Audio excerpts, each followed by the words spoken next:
Chaol Westfall, former captain of the Royal Guard and now hand to the newly crowned King of Adarlan, had discovered that he hated one sound above all others: wheels. Specifically, their clattering along the planks of the ship on which he'd spent the past 3 weeks sailing through storm-tossed waters. And now their rattle and thunk over the shining green marble floors and intricate mosaics throughout the coggan of the southern continent's shining palace in Antica.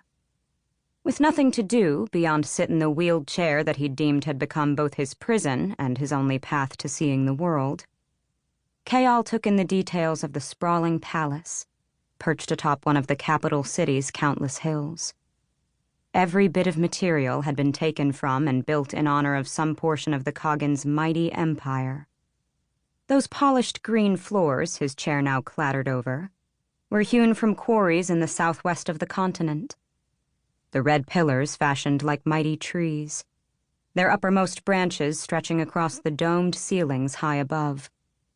All part of one endless receiving hall, had been hauled in from the northeastern sand-blasted deserts. The mosaics that interrupted the green marble had been assembled by craftsmen from Tigana, another of the coggan's prized cities at the mountainous southern end of the continent.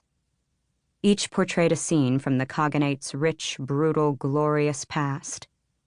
The centuries spent as a nomadic horse people in the grassy steppes of the continent's eastern lands.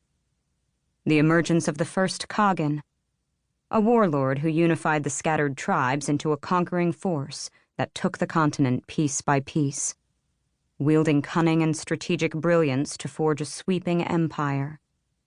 And then depictions of the 3 centuries since. The various coggans who had expanded the empire, distributing the wealth from 100 territories across the lands, building countless bridges and roads to connect them all, ruling over the vast continent with precision and clarity.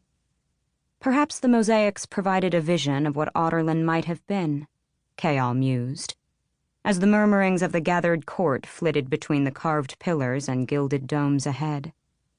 That is, if Adarlan hadn't been ruled by a man controlled by a demon king hell-bent on turning this world into a feast for his hordes.